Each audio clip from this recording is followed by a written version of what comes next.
Saya Marcel Sudarsto dari Sekolah PRP. Saya ingin mendiskusikan tentang proses dan layanan bisnis. Jenis-jenis proses bisnis. Pertama, titik ringkasan proses yang secara langsung dan nyata menghasilkan uang atau pendapatan bagi perusahaan. Dua, proses pendukung adalah aktivitas yang membantu proses inti mencapai tujuannya, yaitu mendapatkan keuntungan atau pendapatan melalui penjualan barang atau jasa tertentu. Yang ketiga, proses manajemen merupakan arah visi pengarahan dan pengawasan yang biasanya dilakukan oleh pihak seperti pimpinan atau stakeholders untuk memastikan bahwa kegiatan bisnis sudah melewati seluruh tahapan tersebut. Next.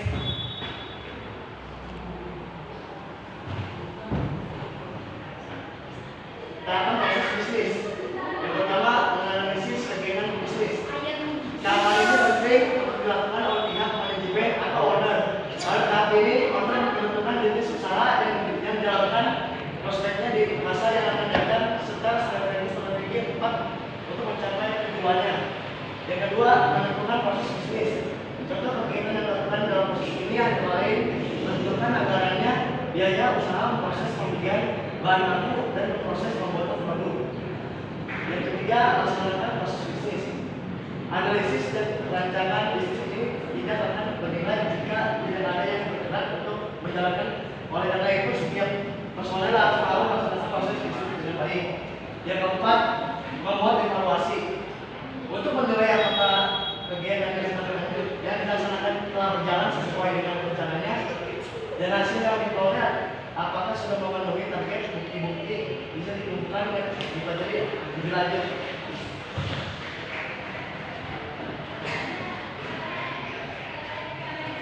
Nah, manfaat proses bisnis. Yang pertama, mewujudkan tujuan proses perusahaan. Seluruh proses bisnis mulai dari analisis, perencanaan, pelaksanaan hingga pengawasan diupayakan untuk menemukan agar tujuan terwujud. Yang kedua, mewujudkan efisiensi. Dengan melakukan proses bisnis, semua kegiatan yang dilakukan jadi lebih terarah dan terukur. Contoh, jumlah anggaran yang tersedia tentu sudah memperhatikan jumlah personel. Yang ketiga, memuaskan pelanggan. Dalam proses bisnis, mereka dapat memberikan nilai positif tentang barang atau jasa yang telah digunakan. Yang keempat, menghindari terjadinya human error.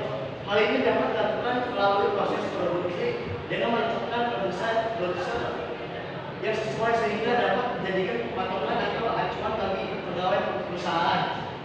Yang kelima, terjalinnya komunikasi yang baik antara perusahaan dan pelanggan. Proses bisnis ini juga mengatur bagaimana perusahaan dapat menjadikan pelanggan sebagai mitra. Hal ini dapat terjadi karena perusahaan akan mendapatkan penilaian positif. Yang keenam, dapat mengikuti perkembangan teknologi.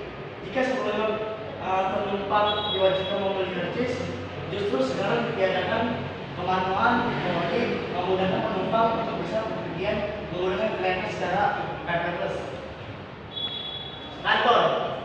Dalam Kamus Besar Bahasa Indonesia KBBI, kantor diartikan sebagai balai gedung rumah uang, tempat mengurus suatu pekerjaan, perusahaan, tempat bekerja.